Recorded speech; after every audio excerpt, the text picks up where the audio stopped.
श्रीमद् भगवद गीता अध्याय 4 श्लोक संख्या 20।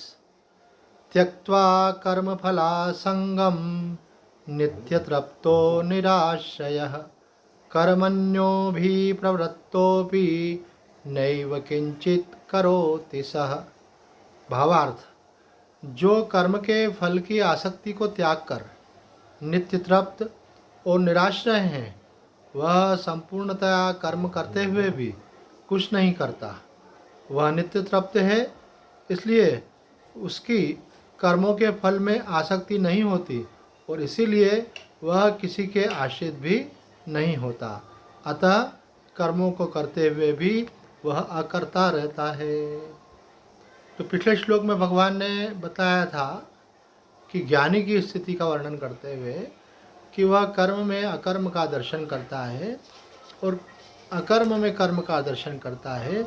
इस ज्ञानाग्नि से उसके सब कर्म जो है भस्म हो जाते हैं और ऐसे बोधवान के लिए कहा गया है कि ज्ञानी भी उसे पंडित कहते हैं।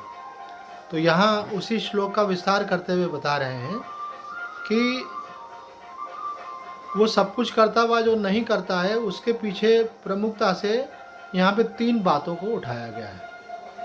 एक बात भगवान ने कही है त्यक्तु कर्म फलासंगम, दूसरी बात भगवान ने कही है नित्य तृप्तो और तीसरी बात कही है निराश्रया। अब तीनों के अर्थ पर विचार करते हैं। पहला कहा है कि त्यक्त्वा कर्म फलासंगम, अर्थात कर्म फल की आसक्ति का जिसने त्याग कर दिया है। तो यहाँ पे फल की आसक्ति के अंदर दोनों बातों को ले लिया आदि शंकराचार्य जी महाराज ने कि फल की आसक्ति करने वाला जो करता है और जिस चीज़ की आसक्ति होती है वो, तो दोनों बातों से जो रहित है, अर्थात जो कर्तृत्व अभिमान से भी रहित है और कर्मफल की आसक्ति से भी रहित है। कर्मफल तो स्वाभाविक प्राप्त होता है और कर्मफल का ज्ञान भी साधक को रहता है। भाई हम कर्म कर रहे हैं तो इसका परिणाम क्या होगा, लेकिन उस परिणाम का जो आग्रह है उसके त्याग की बात भगवान कहते हैं। तो जो ज्ञानी होता है उसमें कर्तृत्वाभिमान होता नहीं और इसलिए देहाभिमान नहीं होने से हमारे पूज्य स्वामी कृष्णानंद जी समझाते थे कि जैसे कोई मास्टर की होती है, मास्टर की ऐसी होती है कि आपको 5 गेट खोलने और एक ही चाबी से खुल जाएंगे। जैसे कार में होता है, चाबी एक होती है, उसी से गेट भी खुलता है, उसी से इंजन भी स्टार्ट होता है, उससे डिक्की भी खुल जाती है एक ही चाबी से। तो ये तत्व ज्ञान का जो विज्ञान है उसमें भी मास्टर की क्या है, मास्टर की ये है कि आप देहाभिमान का त्याग करो। देहाभिमान का त्याग करने से क्या होगा, देह के प्रति जो सत्यत्व बुद्धि है आपकी वो हट जाएगी। देह के प्रति सत्यता की बुद्धि हटने से क्या होगा कि संसार के प्रति जो आपकी सत्यता की बुद्धि है वो भी हट जाएगी, क्योंकि दोनों आपस में जुड़े हुए हैं। अगर आप देह को सत्य मानोगे तो संसार सत्य लगेगा। संसार और देह दो अलग चीज नहीं है, संसार का ही छोटा स्वरूप शरीर है। इसलिए स्वामी जी कहते थे दिस बॉडी इज मिनी संसार, है ना। अगर आपकी शरीर में से आसक्ति निकल जाएगी तो संसार में से निकल जाएगी। कभी कभी हमको लगता है भाई हमारे जीवन में से कौन कौन से दोष है, हमको उनका त्याग करना है, हमारी कहाँ कहाँ आसक्ति है उसका त्याग करना है। तो इसकी विस्तार से तो चर्चा की जाती है कि भाई हमको परिवार में आसक्ति नहीं रखना है, हमको धन में आसक्ति नहीं रखना है, हमको जो है पैसे में आसक्ति नहीं रखना है, हमको मान सम्मान में आसक्ति नहीं रखना है, और उसके मूल में कहा है कि हमको शरीर में आसक्ति नहीं रखना है। लेकिन असली बात जो है कि अगर आपने देह की आसक्ति का त्याग कर दिया तो बाकी आसक्तियाँ स्वतः चली जाएंगी। क्यों, संबंधी किसके, शरीर के।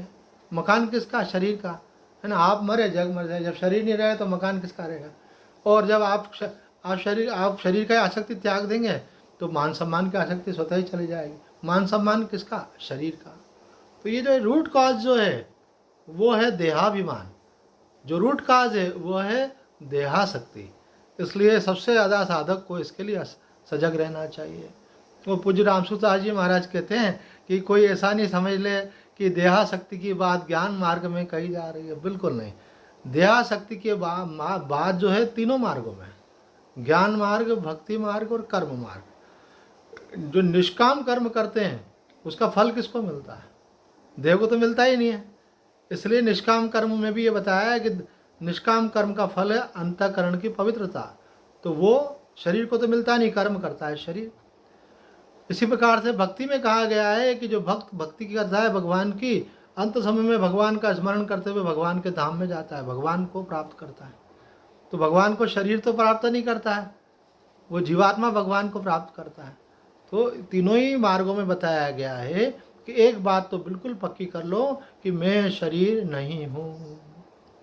हमारे पूज्य स्वामी अवधूतानंद जी महाराज कहते थे सुबह उठते से ही आंख बंद करके भगवान से प्रार्थना करना चाहिए, और उसमें ही बोलना चाहिए कि मैं शरीर नहीं हूँ, मैं शरीर मेरा नहीं है, मैं आपका हूँ और मेरा सब कुछ है वो सब आपका है। और फिर जब भगवान को अपने आप को दे दिया तो तद्रूप हो गए शिवो हम, कि जो हम हैं सो आप हो, जो आप हैं हम हैं, भगवान से तादात्म्य कर लिया आपने। ऐसे तो मूल बात जो है वो ध्यान रखने की है कि इस बात की सजगता रखें कि मैं शरीर नहीं हूँ। और भक्त भी कहता है भाई जब शरीर मैंने आपको अर्पण कर दिया तो जब शरीर आपका हो गया तो वो मेरा कैसे हो सकता है। तो इसलिए शरीर में से मेरापन निकालना आवश्यक है। तो कहते हैं कि यहाँ कर्तापन और कर्म फल की आसक्ति दोनों के त्याग की बात भगवान ने कही है ज्ञानी के अंदर। दूसरी बात भगवान ने यहाँ कही है कि ज्ञानी जो, अच्छा यहाँ पे तो उड़िया बाबा जी ने तो अर्थ ही सीधा ऐसा कर लिया है कर्म फलासंग का कि ये शरीर क्यों मिला है। बोला आपने पिछले जन्म में जो कुछ भी अच्छे कर्म किए थे अथवा अशुभ कर्म भी किए थे, उनका कर्मफल का भोग कैसे होगा। तो उन कर्मफल के रूप में ही हमको ये शरीर मिला है। ये बॉडी इटसेल्फ इज कर्मफल। ये शरीर एग्जिस्टेंस में क्यों आया, तो बोले आपके पुराने कर्म थे इसलिए ये अस्तित्व में आया। तो ये शरीर जो है कर्मफल है, और इस कर्मफल का जो संग है उसका जिसने त्याग कर दिया है, अर्थात देहासक्ति का जिसने त्याग कर दिया है, वो ज्ञानी कहलाता है। ये बात उड़िया बाबा जी महाराज कह रहे हैं। दूसरी बात यहाँ कही गई है नित्य तृप्तो। तो बोले कि जो व्यक्ति विषय कामनाओं से रहित है ना। अतृप्त कौन होता है, जिसको कामना होती है। थोड़ी देर के लिए तृप्त कौन होता है, जिसकी कामना पूरी हो जाती है। संसार की कोई इच्छा पूरी हो जाए तो थोड़ी देर के लिए मनुष्य तृप्ति का अनुभव करता है, लेकिन उसके बाद उसमें कुछ कमी निकल आती है। अरे इतना मेहनत की, इतना प्रयास किया, काम हुआ भी, लेकिन कुछ कमी रह गई। तो संसार जो है ना उसमें कमी रह ही जाती है। क्यों? क्योंकि संसार कभी भी परफेक्ट किसी का हुआ नहीं है। संसार जो है भगवान का एक अंश है, परफेक्ट तो केवल भगवान है। संसार जो है वो अपूर्ण ही है।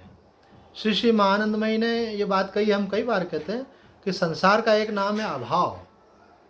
संसार में आपको कोई कमी लग रही हो तो कोई आश्चर्य नहीं है, संसार का नाम ही अभाव है। तो फिर आप क्या करते हैं, उस कमी को दूर करने के लिए कुछ प्रयत्न करते हैं, और उस प्रयत्न करके उस आप बोलते हैं अब भाई अच्छा और अधिक परफेक्ट हो जाएगा। तो आप देखते पहले से बेहतर तो हो गया, लेकिन देखो ये बात की तरफ माँ आनंद में इशारा करती है कि आपको उसके बाद में कविता जी आपकी लाइट बार बार बंद चालू हो रही, क्या बात है। तो आपने अपना इम्प्रूवमेंट किया, कुछ भी किसी भी ले को, चाहे हेल्थ को लेकर के किया, चाहे मकान को लेके किया, बिजनेस को लेके किया, और कोई सुख सुविधा उसको लेके किया, तो आप जब करेंगे तो आपको आश्चर्य होगा कि आपको ऐसा लगेगा कि बहुत बढ़िया है, लेकिन कुछ समय के बाद आपको लगेगा अरे उनका देखो कितना अच्छा है। अब आपने अपना बंगला बना लिया 1 करोड़ का, अब आप देख के आ गए 36 करोड़ वाला बंगला, तो कितना कम हो जाएगा वो उनकी तुलना में, है ना। आजकल तो वो व्हाट्सअप पे भी दिखा रहे थे अमिताभ बच्चन का बेडरूम देखकर आपकी आंखें खुली रह जाएंगी। अंबानी जी का बेडरूम देखकर आप आंखें फटी रह जाएंगी। तो जब आप किसी दूसरे से कंपेयर करते हैं तो सारा फीका हो जाता है आपका। तो माँ कहती है कि आप कितना ही बढ़ा लोगे, लेकिन आश्चर्य की बात यह कि जितना बढ़ाओगे उतना अधिक आपके कंपैरिजन और अधिक बड़े लोगों से होने लगेगा। अभी आप अपने छोटे लोगों से कंपेयर करते तो आपको अच्छा लगता है, फिर बराबर वालों से करते हो तो लगता है कि उनसे बेटर होना चाहिए, लेकिन जब आपका अपने से बेहतर वालों से होने लगेगा तो फिर अभाव आ जाएगा, और आप देखोगे कि आपकी चित्त की जलन संसार में मिटने वाली नहीं है। तो नित्य तृप्त कौन है, तो यहाँ पर आदि शंकराचार्य जी महाराज कहते हैं कि नित्य तृप्त वही व्यक्ति है जिसने कामना का परित्याग कर दिया है। कामना पूरी करके कोई तृप्त नहीं हुआ है, यह बात पहले तो साधक समझता है, मुमुक्षु समझता है, और उसके बाद उस साधक मुमुक्षु उस मार्ग पे चल करके जब उस सत्य का साक्षात्कार कर लेता है तो उसको तो फिर प्रत्यक्ष दिखाई देता है कि संसार में तृप्ति मिल कैसे सकती है। रामसूदास जी महाराज बोलते हैं नित्य तृप्त जो है वह वही हो सकता है जो आत्मा में स्थित है, क्योंकि आत्मा में ही नित्य तृप्ति है, संसार में तो थोड़ी देर की ही तृप्ति है। और देखो हम तीनों को लेके चल रहे हैं। और उड़िया बाबा जी ने कहा है कि देखो भाई एकदम से जंप नहीं भी कर सकते हो, तो जिसको अंतः सुख की प्राप्ति हुई है वही तृप्त है। दो प्रकार के सुख को दो में डिवाइड कर दिया है, एक बाह्य सुख और एक अंतः सुख। अंतः सुख किससे मिलता है? बोले सत्संग से मिलता है। अंतः सुख किससे मिलता है? बोले साधना से मिलता है। जब आप साधना करते हैं तो आपका मन जब शांत होता है तो आपको एक आनंद की अनुभूति होती है। ये जो साधना से प्राप्त होने वाला जो सुख है ये पराश्रित सुख नहीं है। ये आप स्वस्थ हो कि नहीं हो। अभी हमारा स्वास्थ्य ठीक नहीं था तो हमारे से एक व्यक्ति पूछ रहे थे कि स्वामी जी अस्वस्थता में तो ध्यान नहीं लगता होगा। मैंने कहा अस्वस्थता में केवल ध्यान ही लगता है। क्यों? क्योंकि बाकी तरफ से ध्यान हट जाता है, शरीर से ध्यान हट गया। अब क्यों? शरीर तो आपका साथ नहीं दे रहा है। अब जो आपको व्यवस्था है वो आपको करना नहीं है कुछ, तो उधर से भी ध्यान हट गया। तो मैंने बोला और शरीर की ऊर्जा भी कम हो जाती तो मन अंतर्मुख हो जाता है। तो जो आपने अगर केंद्र आपको मालूम है अपना कि मैं कौन हूँ, तो उसी में आकर के वो टिक जाता है। तो अंतः सुख के अंदर एक बहुत अच्छी बात यह है कि वो पराश्रित नहीं है। अगर मुझे आपके हाथ के बने हुए समोसे खाने की इच्छा है तो मैं आप पे आश्रित हूँ। अगर आपका मन होगा तब खाना खिलाओगे, नहीं तो नहीं खिलाओगे। अगर आपका मन भी हुआ और अगर सामग्री नहीं हुई तो भी नहीं खाने को मिलेगा। तो और मेरा स्वास्थ्य ठीक नहीं हुआ तो भी आप नहीं खिलाएंगे। बोला नहीं आपका स्वास्थ्य ठीक नहीं खिलाएंगे। तो उसके लिए हम बहुत सारी फैक्टर्स पे डिपेंड करते हैं। लेकिन अंतः सुख के लिए मनुष्य स्वतंत्र है। उसके लिए न धन की अपेक्षा है, न दूसरे व्यक्ति की अपेक्षा है, न स्वास्थ्य की अपेक्षा है। इसलिए बुढ़ापे की तैयारी भी मानी जाती है अध्यात्म कि अगर आप बुढ़ापा अगर सुखपूर्वक काटना चाहते हो तो आप ऐसा अभ्यास कर लो कि आप किसी बिना व्यक्ति के बिना वस्तु के अपने आप में आपको शांति का अनुभव हो। आपको माला जपने की आदत पड़ गई, कोई आए नहीं आए, किसी से मिलो मत मिलो, आपको आनंद आ रहा। और आपको आदत पड़ गई लोगों के पास जाने की, लोगों से मिलने की, घूमने की, है ना, आउटिंग की, और वो आप कर नहीं पा रहे तो दुखी हो जाओगे। तो हमारे एक संत हैं वो तो ये बोलते हैं कि भाई ये जो आध्यात्म है उसको एक व्यवहारिक दृष्टि से अगर कहा जाए तो ये वृद्धावस्था की तैयारी है कि वृद्धावस्था में जब आप लोगों से मिलने नहीं जाओगे, लोग आपके पास आ नहीं पाएंगे, तब आपको खाने पीने का सुख नहीं मिलेगा, जब आपको पार्टी शार्टी का, मिलने जुलने का, गेट टुगेदर का सुख नहीं मिलेगा, तो फिर आपके अंदर एक अभाव आ जाएगा। आपको ऐसा लगेगा कि जीवन में कोई रस नहीं रह गया। तो उसके पहले कि वो रस आपको छोड़े, आप उसको छोड़ करके अंतः रस के अंदर प्रवेश कर जाओ। तो उड़िया बाबा जी कहते हैं नित्य तृप्त का मतलब है जो अंतः सुख को प्राप्त हो गया। गीता जी में भी एक श्लोक आता है जिसमें भगवान ने ये स्टेप्स बताई हैं कि जो बाह्य सुखों का त्याग करता है उसको अंतः सुख की प्राप्ति होती है, और जिसे ध्यान के द्वारा अंतः सुख की प्राप्ति होती है वही आत्म सुख को प्राप्त करता है। ये बाहर से अंदर, अंदर मतलब अब आपको कोई विचार नहीं है, कोई संकल्प नहीं है ना, कोई बाहर का आशा नहीं है, और आपको बड़ा आनंद का अनुभव हो रहा है, बड़े रस का अनुभव हो रहा है। ये क्या हो गया? अंतः सुख। अब यहाँ पर तीसरा शब्द जो कहा है वह है निराश्रय। निराश्रय शब्द का अर्थ करते हुए आदि शंकराचार्य जी महाराज कहते हैं कि भाई संसार में अगर आपको कुछ प्राप्त करना है, किसी भी फल की प्राप्ति करनी है, तो उस कामना का आपको आश्रय रहता है ना। ये जैसे बोलते हैं ना मोटिवेशन, व्यक्ति को इस बात का मोटिवेशन रहता है, प्रेरणा रहती है कि मुझे संसार में इस वस्तु की प्राप्ति करनी है। तो वह जो आश्रय है उसका, उस इच्छा का आश्रय लेकर के मनुष्य उस कर्म में प्रवृत्त करता है। मैं भी सोच रहा था कि आदि शंकराचार्य जी महाराज ने कर्म फला संग के साथ निराश्रय शब्द दोनों के अर्थों को शायद एक कर दिया, पर उसमें एक बारीक फर्क है। कर्म फला संग का मतलब है कि जो कर्म के फल के रूप में जो वस्तु प्राप्त होने वाली है उसकी आसक्ति, और निराश्रय का मतलब है कि उस प्राप्ति की जो आकांक्षा आपके अंदर है उसका आश्रय लेकर के आदमी लगा रहता है ना। जैसे मानो कोई व्यक्ति काम कर रहा है, बोले भाई आपको काम कर रहे हो तो कितना पैसा मिलेगा?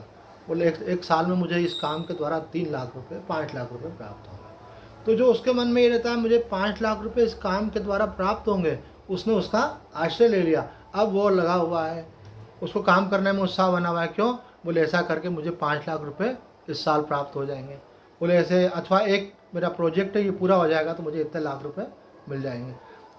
तो बोलता है मेरे प्रोजेक्ट अगर बढ़ जाएंगे तो मेरा अमाउंट भी बढ़ जाएगा, और उसको शरीर में ऊर्जा बनी रहती है, उत्साह बना रहता है। उसको अगर आपने बोला ये सब छोड़ दो, भगवान की भक्ति में लग जाओ, तो भक्ति में लग नहीं पाएगा और वो भी छोड़ देगा। तो वो देखेंगे कि वो तो तमोगुण में आ रहा है। और बोले नहीं तो तुम काम में लगे रहो, कम से कम कुछ लगे हुए तो हो, ऐसे फालतू आलस में पड़े रहोगे तो उससे अच्छा क्या। हमारे शास्त्र भी बोलते हैं तमोगुण से अच्छा है रजोगुण और रजोगुण से अच्छा है सत्वगुण।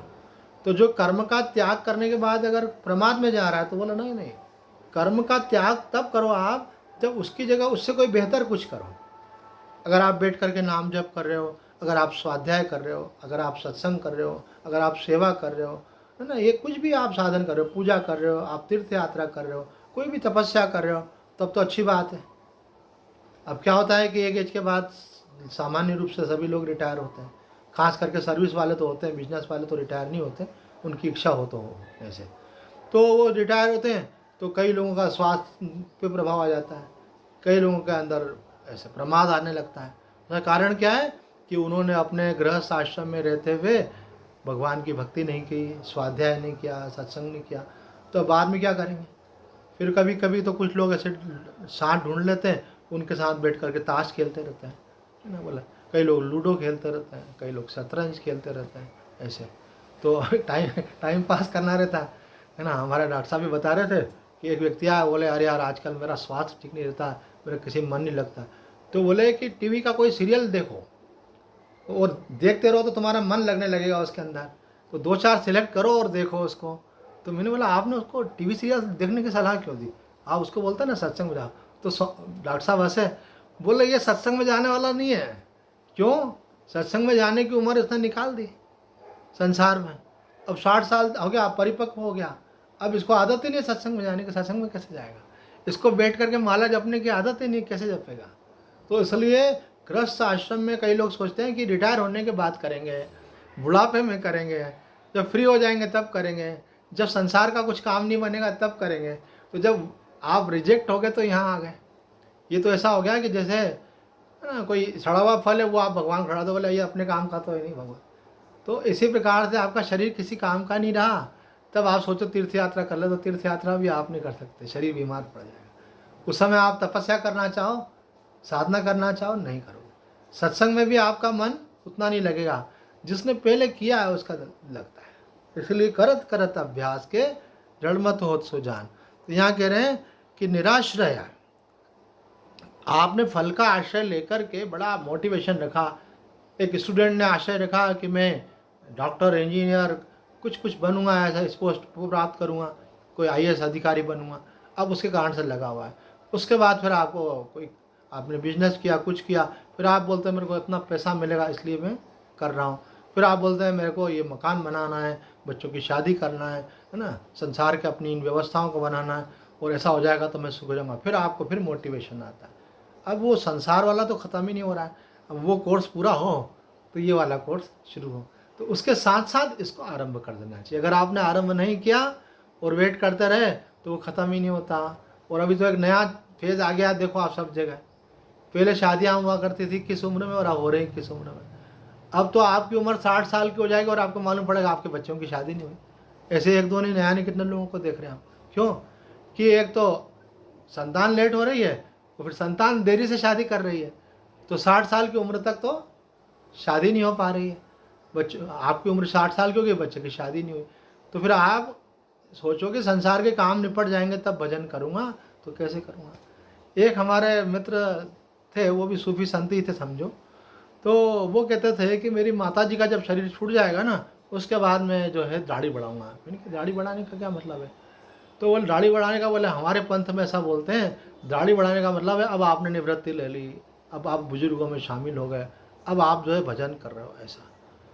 तो वो माता जी ने थोड़ा लंबी उम्र खींच दी, उनकी उम्र 80 से भी ऊपर चली गई और इनकी उम्र आ गई लगभग 55-60 के, और इनको हार्ट की प्रॉब्लम हो गई। तो मैंने बोला दाढ़ी कब बढ़ाओगे? तो बोले अरे क्या दाढ़ी बढ़ाएं, माता जी का स्वास्थ्य ठीक नहीं रहता है। हमने तो खुद ने दाढ़ी कटा ली भाई। तो दाढ़ी से मतलब उनका कुछ अपना एक सिंबॉलिक था। तो आप अगर संसार के किसी भरोसे में बैठे रह जाओगे ना, और अगर वो ज़्यादा लंबा खिंच गया तो आपका टाइम निकल जाएगा, फिर आप बोलोगे अब मेरे बस का नहीं है। इसलिए इस यात्रा में डिले नहीं करना, है ना। ये हमारे बिटिया सत्संग सुन रही है, ये तो ये स्कूल में पढ़ती थी, तो ये ध्यान करती थी, तो ध्यान में ऐसे मगन हो जाती, इनको शरीर का ध्यान नहीं रहता बिल्कुल। ध्यान उसी को बोलते हैं जिसमें शरीर व परिस्थिति का ध्यान नहीं रहे। तो इनकी माता जी को डर लगता, अरे भाई ये तो मीरा भाई जैसा ध्यान लगाने लग गई, तो अभी अगर अच्छी पढ़ाई नहीं करेगी, अच्छा कैरियर नहीं बनेगा, तो अच्छा फ्यूचर कैसे बनेगा। तो उन्होंने नहला के बोला, अरे भाई बस हो गया ध्यान, आधा घंटा 1 घंटा तुम तो मगन ही हो गए। तो उन्होंने हमसे कंप्लेंट करी, भाई ये देखो बच्चे अगर इस उम्र में अगर इधर लग गए तो इनका तो करियर बिगड़ जाएगा, ये चीज़ें तो बाद में करने की, पहले करियर तो बना है। तो हमने कहा कि अगर करियर भी बने और साधना भी हो तब तो कोई विरोध नहीं है। बोले पर करियर बनना ज़रूरी है, फिर साधना हो तो चलेगा। फिर उन्होंने कहा कि कैसे कम बात पक्की हो। हमने कहा जितने मार्क्स इनको लास्ट ईयर तक आते थे उससे अधिक मार्क्स अगर इस बार आए, अच्छा डिवीज़न आए, अच्छी रैंक आए, तब तो आप एक्सेप्ट करेंगे। बोले हाँ ठीक है। और उन्होंने फर्स्ट क्लास फर्स्ट रैंक बना के बताई मेडिटेशन के साथ में। तो माताजी ने कहा राइट, अब हमको कोई चिंता नहीं है। और बल्कि ऐसे बच्चों का मन एकाग्रता उनको हो जाती है, सात्विकता आ जाती है उनके अंदर, चंचलता उनकी फालतू की चली जाती है, तो वो और अधिक बल्कि इस मार्ग में सफल होते हैं। तो मेडिटेशन जो है उसके द्वारा कंसंट्रेशन पावर आती है आपको। मेडिटेशन आपको करोगे तो आपको अंतर सुख की प्राप्ति होती है, तो आपकी चंचलता भी कम हो जाती है अपने आप ही। तो यहाँ भगवान बतला रहे हैं कि वो व्यक्ति जो है निराश्रय है, अर्थात वो किसी कामना विशेष के पीछे नहीं भाग रहा है, बल्कि वो शांत चित्त होकर कर्म कर रहा है। क्यों? क्योंकि वो तो ज्ञानी है, उसको तो अपने आप का आनंद प्राप्त है। निराश्रय का अर्थ करते हुए उड़िया बाबा जी कहते हैं कि निराश्रय कौन है। बोले निराश्रय वो है कि इच्छा होने पर आश्रय लेना होता है, और इच्छा तब होती है जब व्यक्ति के अंदर भोक्ता होता है ना। भोक्ता का मतलब होता है सुख भोगने की इच्छा। वह इच्छा होने से ही, भोग की सामर्थ्य होने से मनुष्य किसी भोग की लालसा करता है। लेकिन ज्ञानी के अंदर भोक्ता भाव नहीं होता है। यहाँ तो कर्ता भोक्तापना होगा और यहाँ तो आत्मपना होगा। यहाँ तो आत्मभाव होगा, यहाँ कर्ता और भोक्ता भाव होगा। तो कर्ता भोक्ता भाव का मतलब होता है कि मैं करने वाला हूँ, मैं भोगने वाला हूँ। और आत्मभाव का मतलब होता है न मैं करने वाला हूँ न भोगने वाला हूँ, मैं तो नित्य शुद्ध बुद्ध सच्चिदानंद स्वरूप आत्मा हूँ। ऐसे ये करना भोगना जो है सब शरीर के धर्म है, और ये सब वास्तविक सत्य नहीं है। तो बोले उसमें कर्ता भोक्तापना होता ही नहीं है, तो भला उसमें इच्छा कैसे होगी। तो यहाँ उड़िया बाबा जी इस बात को जब समझाते हैं तो कुछ प्रश्न उठाते हैं। तो कहते हैं यदि बोधवान संपूर्ण कर्म करते हुए भी अकर्ता है तो उसे अभ्यास करने की आवश्यकता ही क्या है। फिर वो किसी भी प्रकार का कोई भी कर्म क्यों करेगा। तो उसका उत्तर देते हैं ज्ञान केवल अज्ञान का विरोधी है, और उससे केवल अज्ञान की ही निवृत्ति होती है। मनोनाश और वासना क्षय नहीं होते, इसलिए ज्ञान हो जाने पर भी उसके लिए अभ्यास करते हैं। देखो ये उन्होंने अच्छा प्रसंग उठाया है। हमारे यहाँ कहते हैं 3 बातें होने से कंप्लीटनेस आएगी। एक तो आपको ब्रह्म ज्ञान हो, दूसरा आपको मनोनाश और वासना क्षय हो। जब तक मनोनाश वासना क्षय नहीं होता, ज्ञान दृढ़ नहीं होता, स्थिर नहीं होता। तो यहाँ पे कहा है कि देखो गुरु का उपदेश हुआ, आपको ये तो ज्ञान हो जाएगा कि मैं शरीर नहीं हूँ, मैं आत्मा हूँ। लेकिन आपकी उस आत्मा में दृढ़ स्थिति कैसे होगी? दृढ़ स्थिति तब होगी जब आपका मनोनाश और वासना क्षय होगा। वासना आपके मन को बार बार संसार की ओर ले जाएगी। मन आपको जो है वो कई प्रकार के संकल्प उत्पन्न करवाएगा। तो जब तक वो शांत नहीं होंगे तब तक आपका ज्ञान दृढ़ होने वाला नहीं। तो उनके मनोनाश और वासना क्षय के लिए क्या करना पड़ेगा कि गुरु के दिए हुए साधन को आप करते रहेंगे, तो साधना करते करते आपकी वासना का क्षय होगा, है ना। पूज्य स्वामी सत्यानंद जी महाराज का तो ये हमेशा का एक वचन था। वो कहते थे कि उपासना से ही वासना की निवृत्ति होती है। अज्ञान की निवृत्ति ज्ञान से होती है, लेकिन वासना की निवृत्ति उपासना से होती है। तो इसलिए ये देखो, ये एक बहुत इसमें से गहरा अर्थ निकल करके आ रहा है कि जिनको ज्ञान प्राप्त करना है उनको अंतःकरण की शुद्धि के लिए उपासना करनी चाहिए। अंतःकरण शुद्ध होगा तो ज्ञान के वो अधिकारी बनेंगे, उनको ज्ञान हो सकेगा।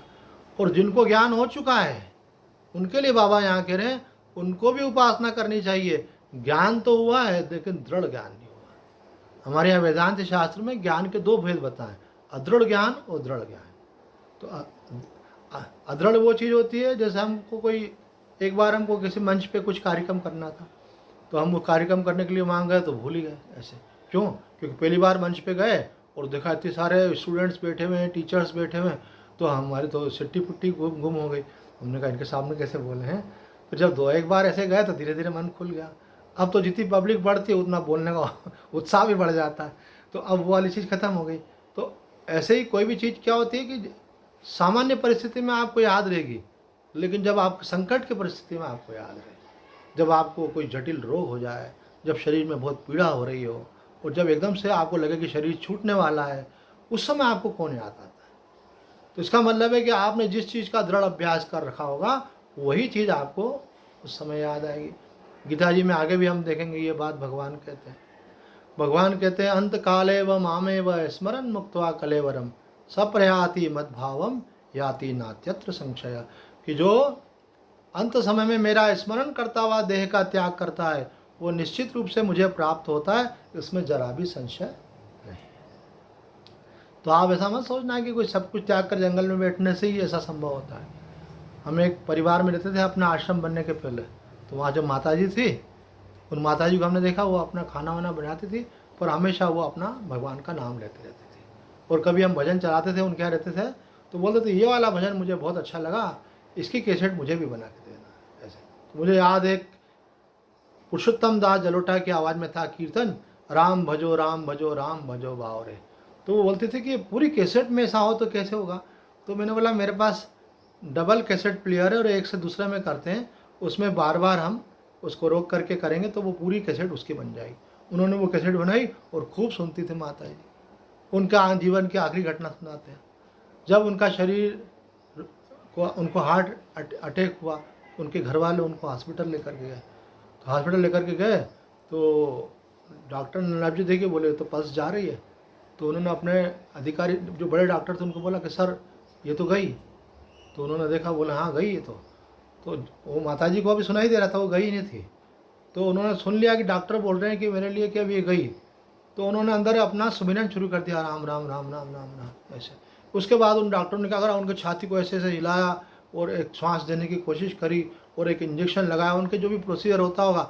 और थोड़ी देर बाद देखा तो माताजी जो थी उनको भारी चेतना भी आने लग गई। तो वो डॉक्टर बोला आ गई सर, आ गई नब्ज आ गई, बोला उनका पल्स आ गई ऐसे। बोले ठीक हो। तो वो माताजी जब घर लौट के आई तो उनको खुशी नहीं हुई बल्कि चिंता हुई। और उन्होंने मुझे कहा कि मुझे भैया बोलती थी, बोले भैया अगर मैं उस समय चली जाती ना तो बहुत बढ़िया रहता, क्योंकि मैं राम राम जप कर रही थी और डॉक्टर ने बोला भी था कि गई है, तो मैंने सुन लिया। तो मैंने कहा आप जा रही हो, आप कुछ संसार का तो कुछ कर नहीं सकते, अब भगवान का नाम लो। ये भी तो एक थॉट बैठना चाहिए कि आखिर में भगवान का नाम लेंगे तो जीवन सार्थक हो जाएगा। उनके दिमाग में ये बात थी। तो बोला अरे चली जाती तो अच्छा रहता, अब पता नहीं आखिरी में क्या होगा। मैंने कहा माता जी जैसे ही डॉक्टर ने बोला कि ये गई, उस समय आपको ये ख्याल नहीं आया कि वो मेरा रुपया वहाँ रखा है उसको बता दूँ? आपको ये ख्याल नहीं आया मेरे बच्चे आ जाए मेरा मुंह देख लें, मैं उनका मुंह देख लूँ? आपको क्या ख्याल आया कि मैं भगवान का नाम जप कर लूँ? तो इसका मतलब आपका निश्चय पक्का है, और आपका निश्चय पक्का है तो आखिरी में आपको भगवान ही याद आएंगे। ज़्यादा दिन नहीं लगे, 4-5 दिन बाद ही सब लड़कियों को बुला भी लिया था कि अब माता जी का स्वास्थ्य इतना ख़राब हो गया था। तो वो लड़कियां बोलने कि हम तो आए थे कि विदाई करने के लिए, मम्मी तो ठीक हो गई, ऐसे हंसी मजाक होती थी। और 4-5 दिन बाद देखा तो माता जी वो ग्रंथ साहब के भक्त थी, वो कुछ पाठ होते थे, जपजी साहब और सुखमनी और भी कुछ वो सब पाठ उन्होंने किए। और उसके बाद एकदम से उनको कुछ लगा और वो गिर पड़ी वो बाद में ना, शरीर छूट गया। तो कोई बोलने लगा रहे थे सारे पाठ करे इस कारण से चली गई। अरे मैंने बोला ऐसा नहीं, पाठ करने से तो ऊर्जा आती है, पाठ करते हुए भगवान को प्राप्त हो गई वो, क्योंकि उनका निश्चय पक्का था। और भगवान ने उनको हॉस्पिटल में भी नहीं बल्कि घर बुला करके अच्छे शुद्ध वातावरण में उनके शरीर का त्याग किया। तो देखो मरना तो सबको ही है, बच कोई सकता नहीं है, कोशिश करने से कोई फ़ायदा नहीं, जाना तो पड़ेगा इसे। तो कैसे जाना है उसकी तैयारी करो। ऐसे जाओ कि जिस मरने से जग डरे मेरे मन आनंद। क्यों? कि मैं अब परमात्मा का स्मरण करते हुए परमात्मा को प्राप्त हो जाऊंगा, परम आनंद को उपलब्ध हो जाऊंगा।